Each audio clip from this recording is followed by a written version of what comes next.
Hello and welcome to another edition of the Eternal Journey. I'm That Resolves, and this is HeyWhyYou's HeyWhyYou Argenport Midrange. So I've got a real sleeper hit from the most recent set here, and that is the Crownwatch Traitor. I think perhaps this suffered from the same problem that Pearlescent Drake did, in that with it being a sort of not very exciting legendary card, it was not crafted and played as much as it would perhaps if it was a rare. And that's a real problem that does affect quite a few cards in this game, as it does take quite a leap of faith to try and investigate building an entire deck with one of these types of cards in mind. So what is Crownwatch Traitor? Crownwatch Traitor is an endurance quick draw, and at the start of each turn you swap Crownwatch Traitor's attack and defense. And why this is good is that it dodges quite a lot of removal, as unlikely that your opponent is going to get to be able to vanquish this. It's also immune to Annihilate, which is something that the impending doom was, and now we are much more reliant on a weapon that's going to give our units flying. The redundant keyword is not quite worth as much as the endurance quick draw unit, as it gets to be quite a good attacker here, and if you're able to give this flying with the Inquisitor's Blade, you're just in great shape.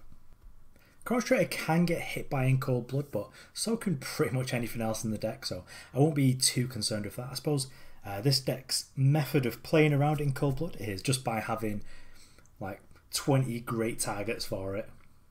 We've also got another great Crownwatch in this deck, which is the Crownwatch Paladin. And we really get to play some high roll games in this, where we get to play the Crownwatch on 2 and then either the Unseen Commando on 3, which will give it the +1/+1 when it's attacking, as it does have Aegis and Warcry. Or we could even jam a Bloodletter, and then on turn 4 jam an Inquisitor's Blade, and this is really difficult for opponents that aren't just jam-packed with interaction removal to be able to deal with, as the Crownwatch Paladin is going to really require 2 removal spells, or at least a killer effect to deal with. And the Inquisitor's Blade will be coming back at some point, and when the Inquisitor's Blade is floating around your deck, we get to try and find it again with Tavrod, and we can even, when it has Destiny, equip it straight to the Tavrod, and we've got like a 13/8 flying endurance unit out of nowhere, and after they've already been softened up by the Crownwatch Paladins and the Ripknife Assassins, then the game's very likely just over on the spot. We do have a pile of removals in the deck, and we've also got the Auric Interrogator, which really helps grind out some games here, as we are able to boost its power, not only with just the Warcries from our 2-drops, but we've also got the Bloodletter, the Tavrod, which if you hit Auric Interrogator off the Tavrod, it's going to come down as like a 9/3. And we've also got the Inquisitor's Blade. Overall, time is of the essence. Let's get onto those games.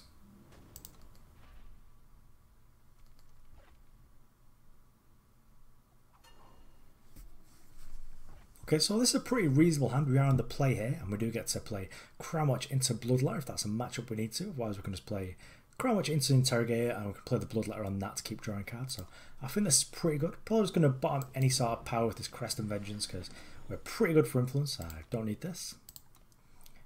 The Emerald Monument is sort of incidental. Like if we just draw a bunch more power, then that's sort of fine. But right now, if this is the Mirror especially, I think that I might just play the Bloodletter on this, as then we just get to high roll our way through the game. But if our opponent plays the assassin, if our opponent played the assassin there, then I'd perhaps change my mind. But now I sort of think that I'm just going to deploy more to the board actually. So there's a fast pause. So I'm pretty sure they've got an Annihilate here. But if they use it here, then perhaps we just have a better chance of being able to stick this Crownwatch Paladin. They've also got enough power to turn the Emerald Monument into a Gem Blade. I'm a little bit concerned about. Okay, so this is mostly fine. The Inquisitor's Blade isn't going to do super much here. So I think we're just going to start off by gem the Bloodletter on here, because it turns it into a 5/4. And then we get to get in with both. And our opponent gets to trade here if they want, but the Interrogator isn't doing much here anyway. We sort of traded 1 for 1. We've got him for a bunch of damage, and then we're just going to keep piling on with this. And then if our opponent plays the 2/2 Death Touch, then we will be taken to the skies.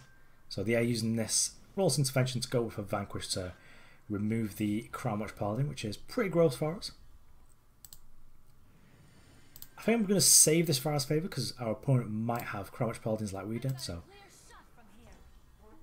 Okay, so I guess we're just slamming the Tavrod and just hoping that they survive.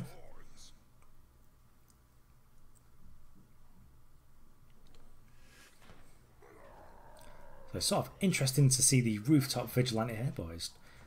Just a few more war cries in the deck there. So hopefully the Crownwatch Paladin here can survive another turn. But I think next turn we'll just be jamming the Inquisitor's Blade on it and just jumping in there. So this must be like an actual, perhaps a dedicated Valkyrie's deck here.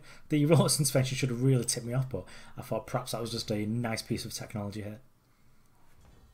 But we are going to...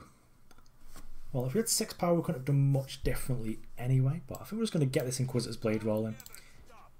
Get a 6-3 in the air. And then next turn, depending on what our opponent's doing, we could either put the Gem Blade on here if they're just sitting back to block.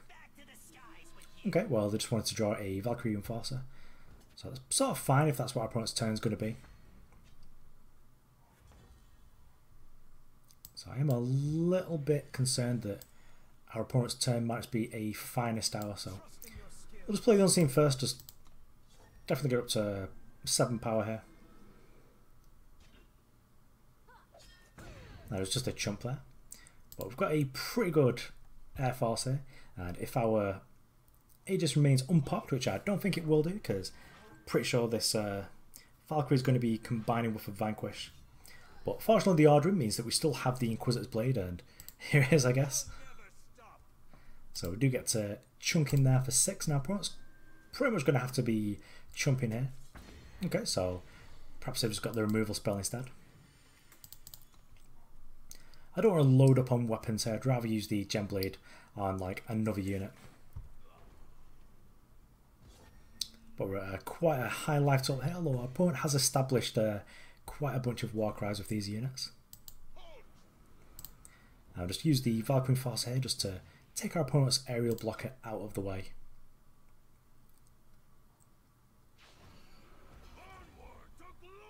And let's have a Sabotage. That's what our opponent's got, and they've just got a bunch of Hammer of Mights. So I suppose we'll just take the bigger one, put the Gem Blade on here, and then as we are... we don't have enough. Got a little bit too fruity there. So that was a mistake. I mistakenly thought that it was going to give us +5/+5 just because it was a 5-cost weapon.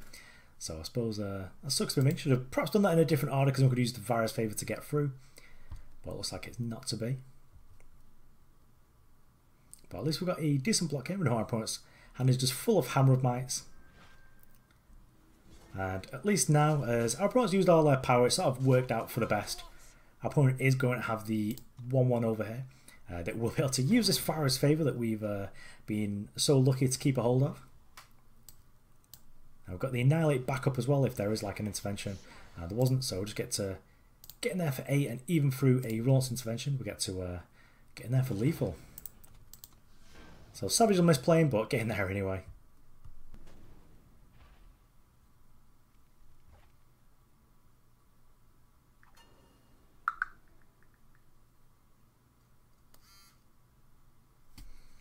Okay, so another nice hand here. We get to play the Sea of Vengeance. And, well, I should play the Banner on 1 just in case something does happen. So I think we will do that. We're on the draw, but we've got quite a good hand. So we've got a pretty good curve. The 2, 3, 4, 5. And could be playing against like a removal pile deck here with a Crest of Chaos. They've crested to the top. So just slam out the Argenport Banner just because it is slightly situational. As we do have the Sigil in hand, we just play the Sea of Vengeance next. And then our influence is pretty much perfect, and we just sort of need to draw some power. Okay, so double Sig power looks like our opponent is actually playing some sort of removal pile deck. That's sort of fine. We've got some Slays here to back up, so I'm guessing we probably won't need these super early. This could be Vara's Favour into a Torch, but then there's one less Torch for our Unseen Commando. And now we get a real bit of thought here. Perhaps we Sabotage, try and remove our opponent's removal spell. But I think we just deploy to the board first, because we do have a slightly better Torch target here. And then we just get to Sabotage whatever the removal spell is. As we don't have to worry about like a Hailstorm here. But if it's just like spot removal now, then we get to Sabotage on our next turn. And slaying our 2-drop here is pretty fine. It's even better, we get to follow up with a threat as well. So take the hash rule. Send a message with the Ripknife assassin here. Just still really enamoured with the voice line on this unit. And our opponent doesn't get to do that hash rule. And they drew one anyway. Okay, so things are looking sort of medium for us now. We do need to draw like an undepleted power here. Our opponent's getting a... Quite excited by that. Yep, okay, so we'll just mute you. But we've churned through 2 of the hash rules. I think we'll just lay down the Crownwatch Traitor. I've not felt like there's been any fast spaces here. And if we draw a weapon here, we get to slam it on whilst we are vulnerable to torch. And the carrier is fine here. We get to attack into a carrier, which is pretty great actually.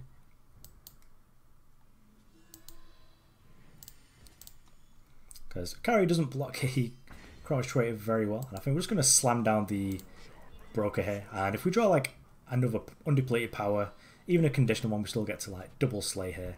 And just get in for a bunch.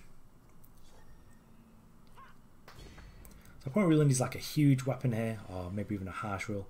And they drew the 3rd harsh rule.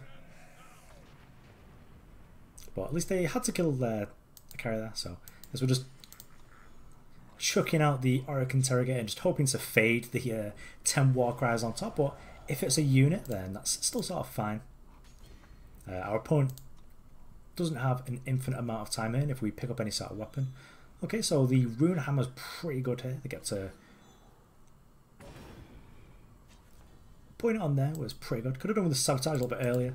I think we'll probably scoop him up in a minute though, because we don't have many ways of actually dealing with a huge Rune Hammer like that. Yeah, we'll scoop it up and go on to the next game.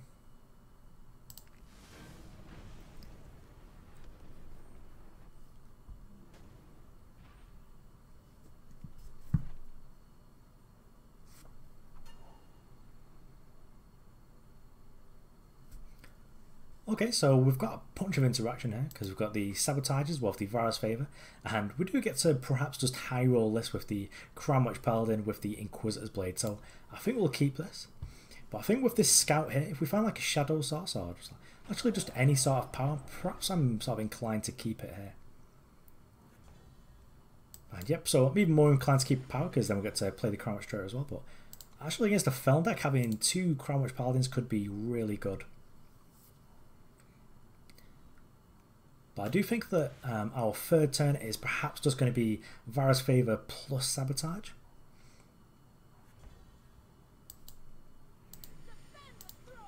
Although, if we do draw a power here, I'm not adverse to just laying out the Crownwatch Paladin, going for a Sabotage, and another Sabotage the turn after. Just sort of... Okay, so Mind Link. Our opponent is a spicy meatball. And we probably want to just make sure we've got pressure on them. Pretty much guessing that a deck with Mind Link in it isn't going to really be able to pressure us here. So what we want to be doing is get our units out and then we'll just go for the Sabotage next turn.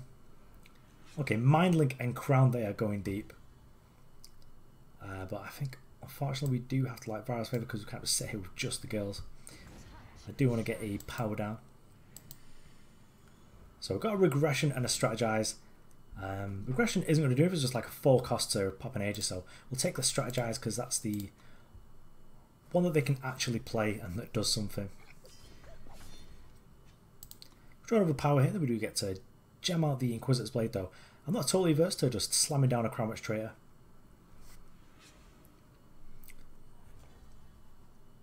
But this is sort of fine too. Just attacking for 4.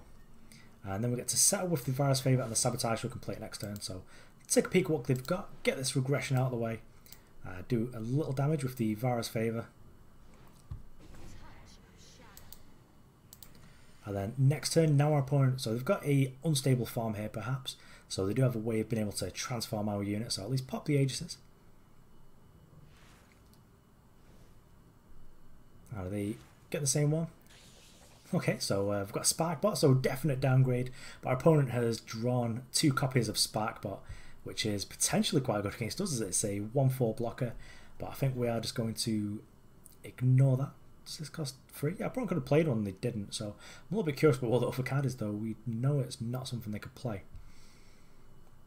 But I do like the 6/6 Ripknife Assassin, actually, but unfortunately we can't really play 2 spells in one turn, so it's either the Crownwatch Traitor or the Inquisitor's Blade here.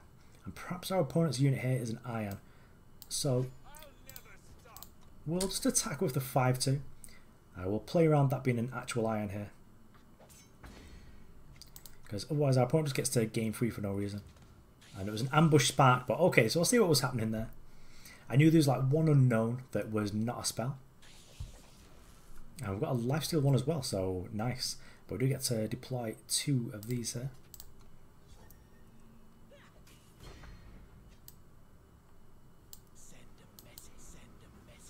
But we'll be sending a message here, and it's very likely that the 5/2 flying Crownwatch Paladin gets to get the job done. Paladin is actually a relevant unit type now as well, it seems.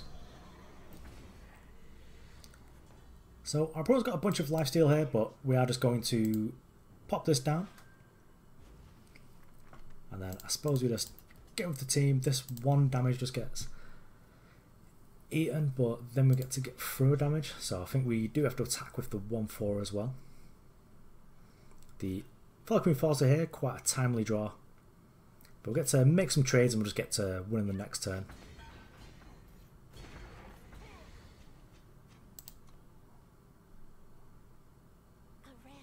Destiny Nocturnal Observer is pretty good, although the Nightfall ability here, quite dangerous.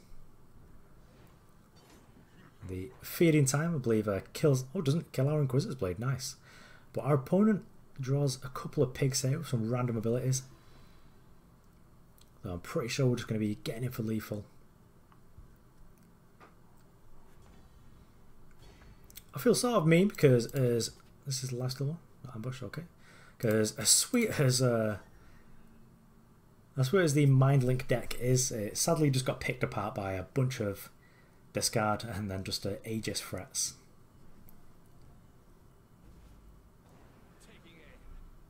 Equivocate here for the Skycrag Huntsman, so our opponent is having a great time, it seems. But I think we're just going to be playing the 6/4 Crownwatch Traitor, just hopefully just getting in there. So our opponent is at 1, so they won't be able to play any other Nightfall units, and if they draw like another Destiny one of these, then I guess be dead to their own thing. But I don't think they can possibly deploy enough units here to cause us any issues. And if someone managed to like Destiny out a Black Sky Hamager, we do have the Vanquish for it. Though the Equivocate was pretty excellent there, as I nearly didn't even play around it, and I was nearly just attacking with the Valkyrie Enforcer. But the old Ace base helped us to clear the board up a little bit, and I think our opponent is weighing up their options here. But I'm not sure what they can do to get around this really, as even the Spark bot here is let's say looking for some, I suppose looking for some Destinies, and they didn't get that. Okay, so give them the old GG's.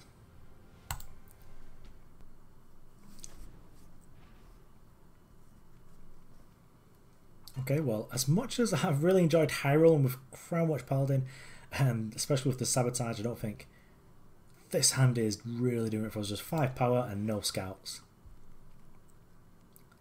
And this is basically the same but better. We are on the play as well, so we get to lead with the Argenport banner here. Then next turn we get to go crouch into crouch if that's good. It looks like the could very well be the mirror here.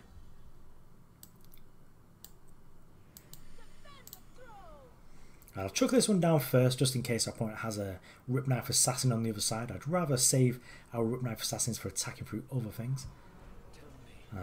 Okay, so a 2/3 is not excellent for us, but next turn we do get to play 2 threats. So it's going to be attacking it for 5 here. And this is very likely the JPS sort of unseen deck is what I'm expecting, rather than it being a sort of JPS control deck. So I'm not expecting to have to play around anything like Lightning Storm, because most of their threats actually die to it.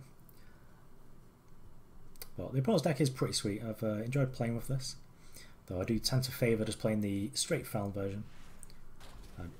There the Ghost is a great spot to be in when your opponent is sort of just using spells to try and pop Aegises.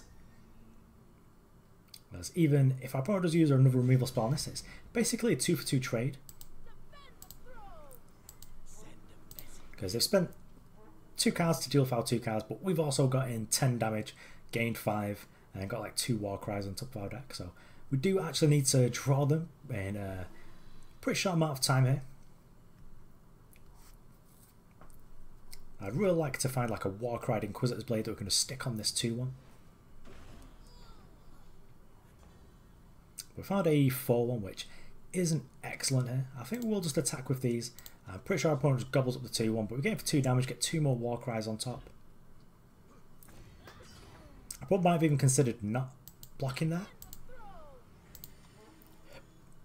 Just because they do have to be cautious of Vara's favour, though. That's only technically a 1-for-1. And this Rain of Frogs is very nice. So I'm pretty happy that's how our opponent is spending the turn. And that Rain of Frogs is leading me to believe that we're actually playing against like a sort of a control deck here. Because that's a pretty spicy inclusion. Although now I guess we'll just put the...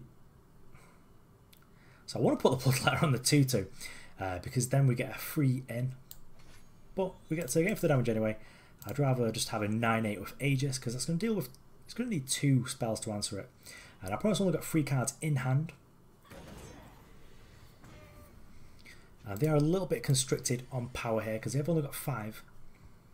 I mean, they could just like play Underplate Power Double Slay, but that's not super likely. So, because that came into play Underplate, we know that one of our opponent's spells here is actually a power. So, we're just going to attack him for 9.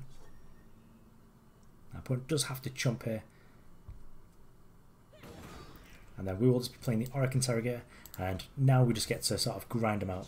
We're at 37 life and we're drawing 2 cards a turn until this is dealt with. We've also just got Lethal in place, so... Yep.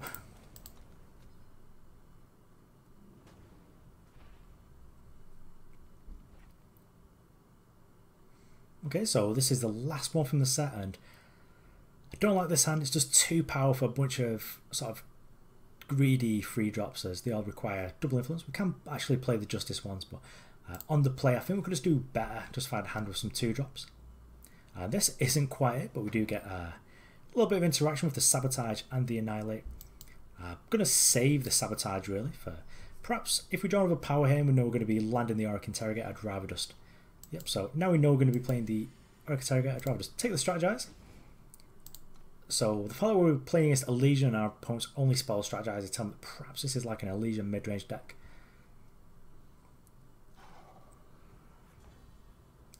And our opponent does have actually a bunch of ways of triggering this Friendly Wisp. And playing it on turn 2 is not often great, but I do actually want to get on board here, because our opponent gets to play the False Prince. But now they didn't leave this behind. I'm actually going to Bloodletter, because that turns it into a 7-6. Our opponent can't double block here. I think it was perhaps a little bit better for our opponent to leave the Friendly Wisp back there. We'll get our card back at the end of turn. And our opponent can't Xena Initiation this. And the Ripknife Assassin here is pretty excellent against their deck. And if they play something like a Sandstorm Titan, well, they're not playing a Sandstorm Titan, but if they were to be playing a Sandstorm Titan, then we'd be able to play Annihilate plus the Ripknife Assassin. But I think actually what we will be doing... So I do need to consider what I'm doing here. I think this is a good enough target to slay. Because then we get to get in. Opponent can't really block here. Like, it's just not doing anything. Okay, that's actually excellent for us. Because our opponent chump block there means that we can play the Ripknife Assassin. I was going to keep up the Annihilate. Just to sort of blow them out when they went for like a Xena Initiation on the next turn. Although the Xena Initiation wasn't actually doing very much. So now they've got a Cerso. We don't have a Slay for it, which is going to absolutely bite. So perhaps I did get a little bit too greedy there. Although, we do get to play down Tavrod. Draw a card at the end of our turn. And we're at 6 now, so next turn we get to deploy Crownwatch and the Traitor, and then eventually just perhaps go around our opponent. So we'll Sabotage them, see what they've got. So still no valid cards here. We don't believe we have anything. So I need to think here about whether I attack with Tavrod or not. So if I attack with Tavrod, we can try and find a huge Inquisitor's Blade here. But we do throw it away to the Cerso. I think sitting here forever isn't actually great for us. So I think I'm just going to throw the Tavrod away. And I'm going to attack with the Ripknife Assassin too, just to get a Warcry. As the Ripknife Assassin is doing very little against this. So no valid Minotaurs and no valid weapons. But we are a little bit closer. So I think our opponent makes this easy block here. They turn Tavrod into a pig. Sadly, we did waste our Tavrod there, but I was really just trying to high roll into. Really wanted to find a Inquisitor's Blade there, just so we could pop over the top and start getting in there with this Auric Interrogator. Although the predatory Carnosaur is getting in here, and not being able to hold up the Annihilate there was pretty gross for us. But we've got the Slay because we're lucky still. So we'll take this, get it for 6.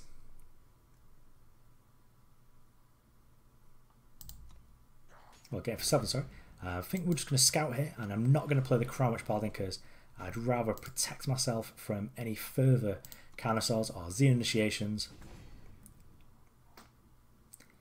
And mostly the interaction our opponent here is going to have is going to be removal spells like that. But we've also got Annihilate here just to blow out this if I won't make some daft blocks. And they do. So we'll kill the Draka and just gobble up the Dawnwalker here, which is basically for free. And that Draka made our opponent feel like they were really safe to be attacking there. But right now I think we're just in excellent shape.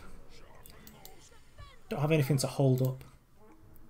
So we'll just keep drawing our cards here, and the Valkyrie Enforcer is potentially very good here, as if we do draw an Inquisitor's Blade, we get to use the Valkyrie Enforcer to pop down any of our opponent's flying units, and we also get to use the Valkyrie Enforcer to silence this, and we get to bring back our Auric Interrogator that way. So we'll silence it, and our opponent is at 2. So I need to consider here what I want to be really doing. I can save the Valkyrie Enforcer for next turn, perhaps as we are going to draw another card here. I don't think I really want to just chuck our Tavrod into this. So I think we're just going to play sort of nice and safe. Just take the Friendly Wisp out of the sky, and then we've got Lethal in the air, as well as a bunch of blockers if anything sort of nonsense happens. Although attacking with the Tavrod would have been nice as well, because we're getting ourselves a nice little 10-7. Our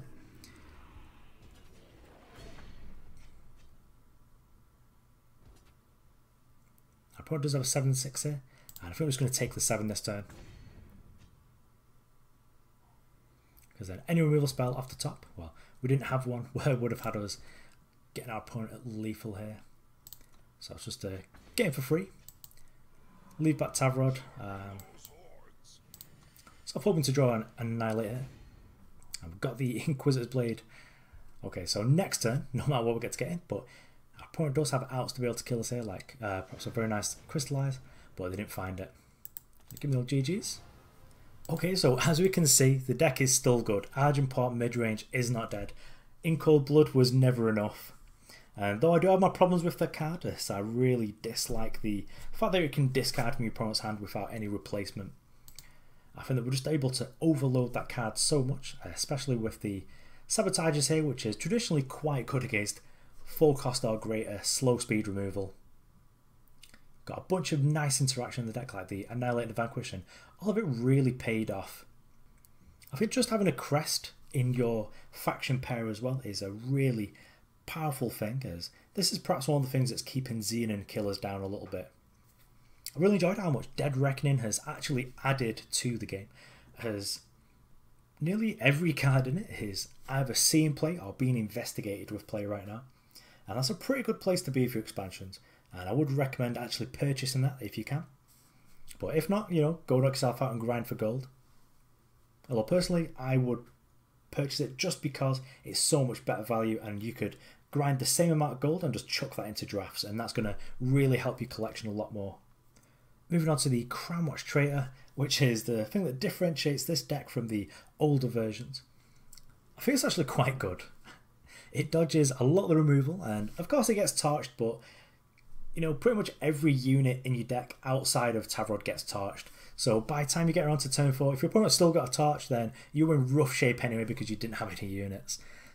So I won't see that as a downside for the card, but Endurance and Quickdraw is pretty good in a lot of matchups. And when Skycrag was really big, the reason that Tavrod was so good against them was that Tavrod was like an endurance unit that they couldn't actually remove. They just have to like 2-for-1 or 3-for-1 themselves, just making some really bad attacks that you were able to dictate the flow of battle. And now you've got another like really difficult to deal with unit, as when this is a 3-5 with endurance, your opponent isn't going to be able to be getting through that very easily. And when you are attacking as a 5-power quick draw, even a carrier can't block. So congratulations to teammate and friend of the show, HeyWhyYou, on their second place in the Invitational yesterday. I love it to see newcomers do so well, but they were slain by the legendary Tony G right at the end. That was a good run, even though they had to beat a couple of our other friends and teammates to get to that position. Anyway, the deck's great, but would I recommend crafting Crownwatch Traitor? That's the question. And yeah, I would. I bought a bunch of packs to be able to get my own because I've been having a little bit of difficulty getting dust at the moment because I'm not quite sure what's going on with the draft format, and I've not been able to just generate as much dust and as many legendaries and rares as I normally would do over a couple of week period. If you don't have the dust to be able to build Crownwatch Traitor though, then there are a couple of other options that you can play in its slot.